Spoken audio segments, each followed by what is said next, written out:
होगा, तो हरे पौधों में जो पोषण होगा उसके अनुसार, तो हरे पेड़ पौधे अपना भोजन है ना प्रकाश संश्लेषण क्रिया द्वारा बनाते हैं। सीधी सी बात है, हरे पेड़ पौधे अपना भोजन किसके द्वारा भाई? प्रकाश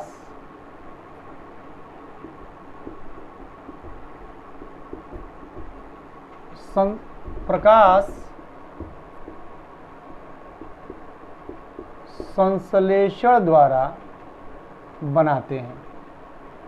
प्रकाश संश्लेषण द्वारा बनाते हैं, ये तो कंफर्म हो गया कि हरे पेड़ पौधे अपना भोजन प्रकाश संश्लेषण द्वारा बनाता है। यानी इसको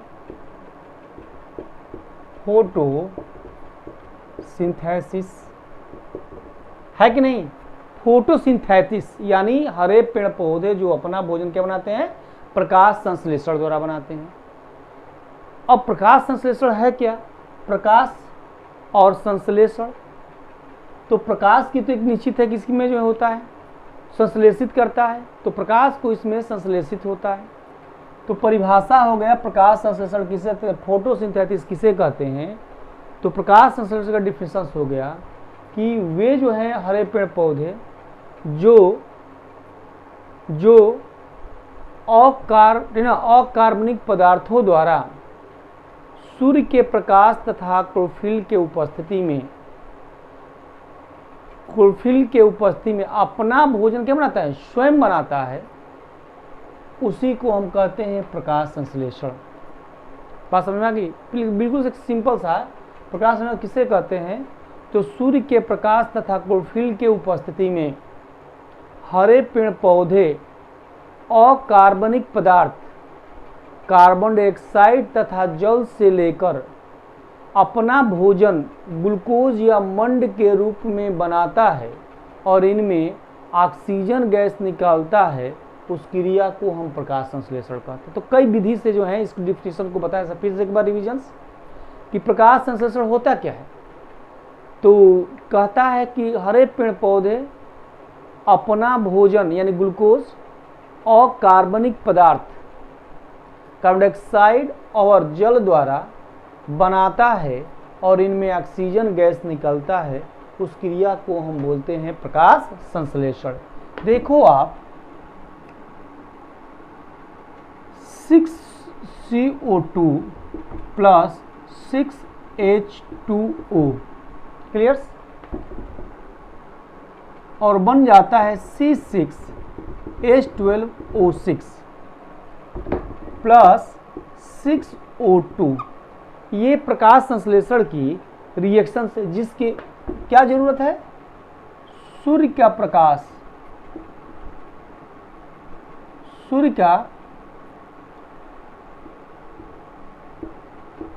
सूर्य प्रकाश आवश्यकता है, सनलाइट आवश्यकता है, और इसमें पर्णहरिम क्या आवश्यकता है? पर्णहरिम को क्या बोलते हैं? क्लोरोफिल्स। तो मैंने परिभाषा क्या बताया, इस रिएक्शन को याद कर लो। सूर्य के प्रकाश तथा क्लोरोफिल के उपस्थिति में कार्बन डाइऑक्साइड, इसका नाम जो है कार्बन डाइऑक्साइड, इसका नाम क्या है? जल। इसका क्या नाम है? ग्लूकोज का फार्मूला होता है C6H12O6 और इसका क्या है? ऑक्सीजन। तो प्रकाश संश्लेषण किसे कहते हैं? सूर्य के प्रकाश के उपस्थिति में तथा पर्णहरिम के उपस्थिति में कार्बन डाइऑक्साइड और जल मिलकर ग्लूकोज का निर्माण करते हैं और इनमें ऑक्सीजन गैस निकलती है, उस क्रिया को हम क्या बोलेंगे? प्रकाश संश्लेषण कहेंगे। तो ये जो है सूर्य के प्रकाश से, जैसे आप देख लो कि क्वेश्चन आ जाए कि भाई प्रकाश संश्लेषण किस स्थान पर होता है, जगह कहाँ पर है, तो सीधा सा है कि हरे पेड़ पौधे हैं तो दो जगह हो सकती है, या तो पत्ती में, हरा यही होता है, नहीं तो हरे तनों में। दो जगह जो है प्रकाश संश्लेषण, यानी हरे जगह वाले स्थान पर ही जिनमें पर्णहरिम पाया जाता है उन्हीं में उनका स्थान होता है आपका प्रकाश संश्लेषण। अब बात करते हैं हम लोग कि मान लो आप प्लांट्स हैं, ये प्लांट्स हैं, ये प्लांट्स हैं, और इसमें ये पत्तियां हैं, ये पत्तियां हैं। तो क्वेश्चन आपका ये होगा कि कैसे कार्बन डाइऑक्साइड पौधों के अंदर जाता है ना, और कैसे जल जो है पौधों के अंदर जाता है। इसी पर मेरी डिस्कस भी रही है। तो प्रकाश संश्लेषण में आप देखोगे तो आपको हम बता दें कि पत्तियों के सतह पर छोटे छोटे छिद्र होते हैं, यहाँ पर ऐसे छोटे छोटे छिद्र होते हैं। तो छोटे छोटे जो छिद्र होता है, छोटा छोटा जो छिद्र होता है, इसे हम स्टोमेटा कहते हैं। क्लियर? और जैसे ये रूट है, हम रूट की बात करते हैं, जैसे ये रूट है, रूट में वैसे रूट हेयर, जैसे ये रूट है, ये रूट है, सपोज दैट इसमें से रूट हेयर होता है, ये हो गया। तो रूट हेयर जो होता है वह एक प्रोसेस होती है विसरण,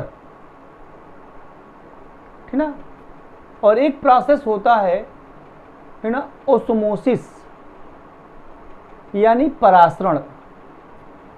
तो ये परासरण क्रिया द्वारा, है ना, परासरण क्रिया द्वारा माने ओस्मोसिस क्रिया द्वारा जल जो इसके आसपास, चूंकि जल होता है मिट्टी के कणों में बीच में ऐसे होते, मान लो ये मिट्टी के कणों में ऐसे बीच बीच में जल है। वह जल जो है ना, परासरण क्रिया द्वारा कहाँ पहुँच गया? तो परासरण क्रिया द्वारा जो है आपके पहुँच जाते हैं कहाँ पर? इस जल में। मान लीजिए यहाँ पर जल पहुँच गया, किसके अंदर? रूट के अंदर चला गया। मिट्टी में से कहाँ चला गया? मिट्टी में से कहाँ चला गया? चला गया आपका रूट में। अब आप देखो तो रूट में तो यहाँ पहुँच गया, लेकिन पहुँचना है पत्ती तक, क्योंकि जो प्रोसेस सूर्य के प्रकाश की होती है, वह सूर्य के प्रकाश का जो कारण है वो पत्ती में भी आना चाहिए, और पत्ती उसका जगह है जहाँ पर क्या होता है? प्रकाश संश्लेषण होता है। तो यहाँ से जो है इस तरह से होते हुए, ऐसे होते हुए एक ट्यूब टाइप्स के होते हैं ऐसे, जिसका नाम क्या है? इसका नाम है जाइलम, है ना। क्या नाम इसका? जाइलम, जो इस जल को, इस वाटर को ऐसे होते हुए पहुंचा देता है पत्ती में। तो ये पहुंच गया इसका वाटर यहाँ पर। एक तो ये हो गया। कार्बन डाइऑक्साइड कैसे अंदर जाता है भाई? इंटर कैसे होता है? तो पत्तियों पर छोटे छोटे छिद्र होते हैं जिसे हम स्टोमेटा कहते हैं। क्लियर? छोटे छोटे छिद्र होते हैं जिसे स्टोमेटा, इसको हिंदी में रंध्र कहते हैं। ये रंध्र हो गया। और आप जानते हो कि ये एटमॉस्फेयर है, इसी में कार्बन डाइऑक्साइड प्रेजेंट होंगे। क्या प्रेजेंट होंगे? कार्बन। ये एयर, मान लीजिए ये एटमॉस्फेयर है, तो एटमॉस्फेयर है, इसमें कार्बन, तो कार्बन डाइऑक्साइड जो होता है वह स्टोमेटा द्वारा इस पत्ती के अंदर जो है पहुंच जाते हैं। यानी ये पहुंच गया, सपोज है ये जो है हमारे पहुंच गए कार्बन डाइऑक्साइड, ये भी आपका हो गया। क्लियर?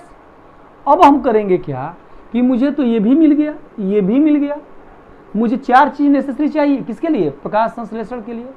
तो what is the necessary for the photosynthesis, यानी क्या जो है नेसेसरी है, आवश्यक है प्रकाश संश्लेषण के लिए। तब क्या लिखेंगे कि कार्बन डाइऑक्साइड आवश्यकता है, जल की आवश्यकता है, सूर्य के प्रकाश की आवश्यकता है, और पूर्णहरण की। तो पूर्णहरण में ऑलरेडी है, जहाँ जहाँ पर पत्ती में क्लोरोप्लास्ट होता है वो क्लोरोप्लास्ट में जो है पत्ती में होता है। दो चीज आपको पढ़ाएंगे, स्ट्रक्चर ऑफ लीफ यानी पत्ती की संरचना, और दूसरा स्ट्रक्चर ऑफ स्टोमेटा। अभी पढ़ा रहे हैं, पहले ये समझिए कैसे इंटर होता है। तो इंटर तो दो हो गए, इधर चला गया कार्बन डाइऑक्साइड और इधर से आ गया H2O, ठीक ना। यानी यहां जो पहुंचा CO2, यहां जो पहुंचा H2O। आज सनलाइट जानते हैं आप किस इन्वायरमेंट में सनलाइट है, इस पर इफेक्ट करता है, इस पर जो है डालता है। तो सनलाइट भी हो गया, क्लोरोफिल भी हो गए, कार्बन डाइऑक्साइड भी इंटर हो गए, वाटर भी चला गया। तो प्रोसेस कौन हो जाएगा? प्रकाश संश्लेषण। अब प्रकाश संश्लेषण जो होगा तो क्या बनेगा? तो प्रकाश संश्लेषण क्रिया के बाद जो बनेगा वो बनेगा आपका ग्लूकोज। क्या बन रहा है? ग्लूकोज। ग्लूकोज जो है पौधों का खाना होता है, भोजन होता है, पोषण होता है, क्लियर, न्यूट्रिशन होता है। और यह जो है पोषण ग्लूकोज जब बहुत अधिक मात्रा में इकट्ठा होने लगता है तो यह ग्लूकोज जो है सीधे यह कन्वर्ट हो जाता है और बना लेता है मंड। क्या बनाता है? मंड, जिसको हम लोग स्टार्च कहते हैं, इसको स्टार्च कहा जाता है। तो आपने क्या समझा? दो टॉपिक मुझे समझाएं आपको। पहला मैंने बताया प्रकाश संश्लेषण किसे कहते हैं, और दूसरा मैंने बताया कि कैसे कार्बन डाइऑक्साइड पौधों के अंदर प्रवेश करता है और कैसे जल जो है कार्बन डाइऑक्साइड। देखिए इसमें दो चीज़ कि जल जो है मिट्टी के कणों में रहता है और परासरण क्रिया द्वारा, यहाँ पर टॉपिक एक लिख रहे हैं, परासरण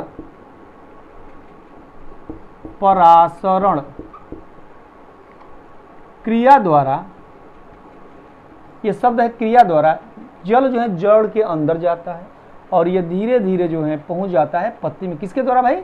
जाइलम द्वारा। तो ये तो एक हो गया। दो चीज मैंने कहा कि एक पढ़ाएंगे कि स्ट्रक्चर ऑफ स्टोमेटा और दूसरा पढ़ाएंगे आपका कौन सा? तो दूसरा हम पढ़ाएंगे स्ट्रक्चर ऑफ लीफ, यानी पत्ती की संरचना और रंध्र की संरचना पढ़ा रहे हैं।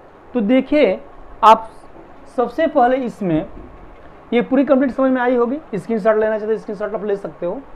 अगला आइए टॉपिक्स। सबसे पहले अब इस टॉपिक को आगे बढ़ाने से पहले थोड़ा सा हम दो चीज बताना चाहेंगे कि रंध्र की संरचना, रंध्र की संरचना,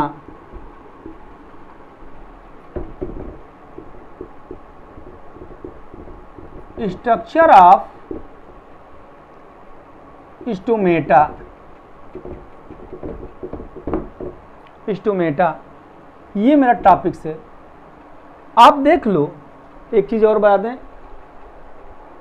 कि मेरी जो YouTube चैनल्स हैं बंधु सर बायो क्लासेस,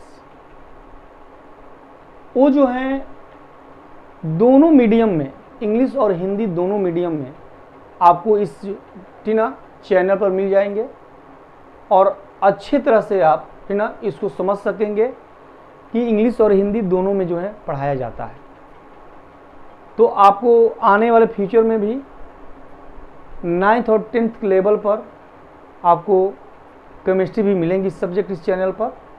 तो पहले आप देख लो जो बायोलॉजी आपको पढ़ाया जा रहा है, ठीक है। आगे अब देखो इसमें तो रंध्र की संरचना, रंध्र की संरचना होता क्या है कि रंध्र की संरचना में रंध्र जो है दो कोशिकाओं से मिलकर बने होते हैं। माने एक कोशिका ये है और ये कोशिका एक ये है। रंध्र जो होती है वह दो कोशिकाओं से मिलकर बनी है। इन दोनों कोशिकाएं जो होती हैं इनको हम गार्ड सेल कहते हैं, रक्षक कोशिका कहते हैं। क्या बोलते हैं इसको? रक्षक कोशिका कहते हैं, गार्ड सेल कहते हैं। और इनके ये प्रत्येक जो है रक्षक कोशिका में एक केंद्रक होता है। क्या होता है? ये केंद्रक हो गया, क्लियर। इसके बाद इसमें बहुत सारे क्लोरोप्लास्ट पाए जाते हैं, बहुत सारे क्लोरोप्लास्ट पाया जाता है, क्लोरोप्लास्ट पाया जाता है। तो ये जो है टोटल रंध्र की संरचना होगी। और दिन के समय रंध्र खुल जाता है और रात के समय रंध्र बंद हो जाता है। यानी ना stomata is open in the day times and stomata is closed in the night time. तो ये जो है आपका टोटल हो गया। तो देखते हैं इसका, इसको हम कहते हैं रक्षक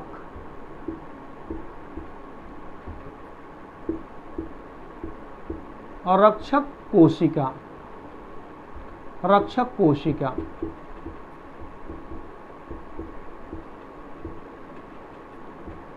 गार्ड सेल,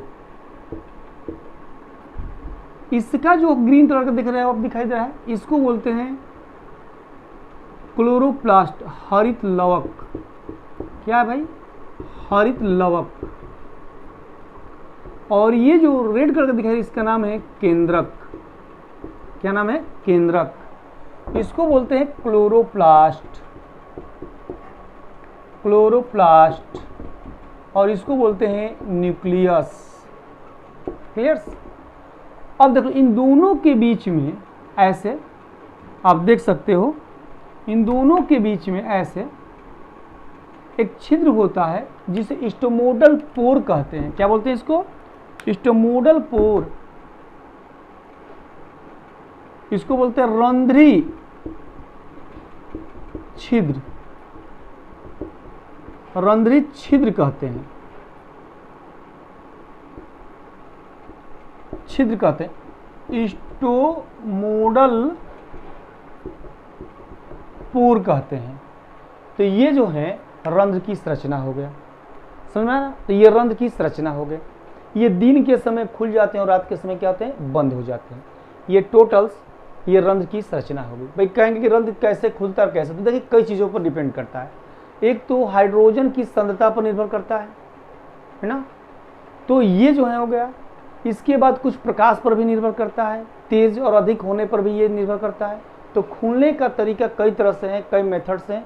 ये 11th क्लास और 12th क्लास यानी इंटरमीडिएट में आप जो हैं अच्छी तरह से इसके बारे में पढ़ेंगे प्रकाश संश्लेषण में। बात करते हैं हम लोग दूसरा। मैंने कहा अभी आपको हम बता रहे हैं कि एक संरचना में अभी कहा कि पत्ती की आंतरिक संरचना, इसको हम लोग देखते हैं। स्क्रीनशॉट ले सकते हैं आप इसका।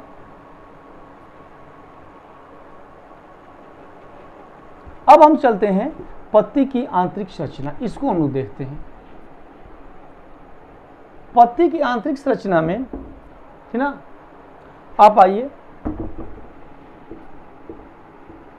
पत्ती की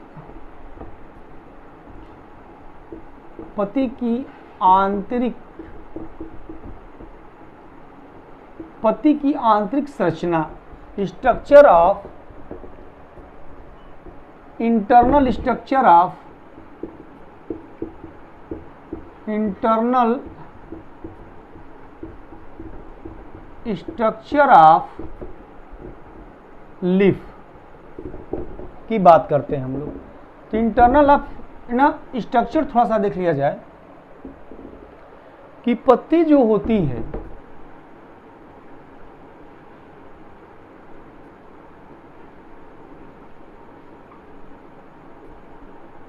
इनका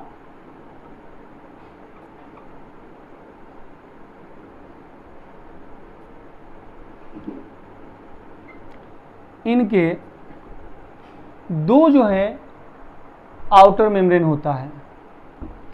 ये दो आउटर मेम्ब्रेन्स होते हैं और इसमें ऐसे लंबे लंबे खंभे नुमा सेल होता है और गोल गोल जैसे भी रचनाएं भी होती हैं। कैसा होता है? गोल गोल जैसी ऐसी रचनाएं भी होती हैं ऐसे।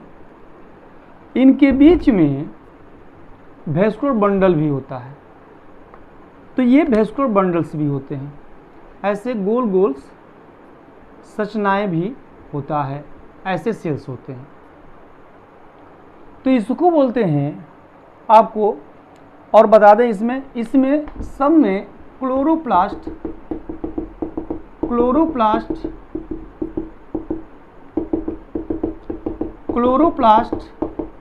इसमें पाए जाते हैं, क्लोरोप्लास्ट पाए जाते हैं। वैस्कुलर बंडल जाइलम और फ्लोएम से मिलकर बने होते हैं, जाइलम और फ्लोएम से। ये क्लोरोप्लास्ट नहीं है, जाइलम और फ्लोएम से। क्लियर? अब बात करते हैं इसका जो है भाग है, इसको कहते हैं ऊपरी, है ना, कार्टेक्स। तो इनको कार्टेक्स कहेंगे। इसको बोलेंगे निचली, यानी कार्टेक्स ऊपरी बाह्य त्वचा, यानी बाह्य त्वचा, ऊपरी बाह्य त्वचा, एपिडर्मिस। इसको बोलते हैं निचली बाह्य त्वचा, मतलब अपर एपिडर्मिस, अपर एपिडर्मिस। इसको बोलते हैं लोअर एपिडर्मिस। इनके बीच वाले, जो यहां से लेकर इसके बीच वाले भाग को बोलते हैं मध्योत्तक, यानी मीसोफिल। ये होता है इसमें। और इसी में जो है जितनी क्लोरोप्लास्ट आप देख रहे हो ना, इसमें जो भी क्लोरोप्लास्ट आप देख रहे हो, इसी में जो है फोटोसिंथेसिस होता है। यानी किस भाग में होता है? तो कोई पूछ दे कि पत्ती के किस भाग में होता है, पत्ती के मध्योत्तक भाग में होता है। किस भाग में होता है? मध्योत्तक भाग में। ये क्या है भाई? ये पेर्निकाइमा कोशिका होती है। और पेर्निकाइमा कोशिका दो तरह के, एक खंभे नुमा, एक गोलाकार, है ना। तो इसको बोलते हैं पैलिसेड,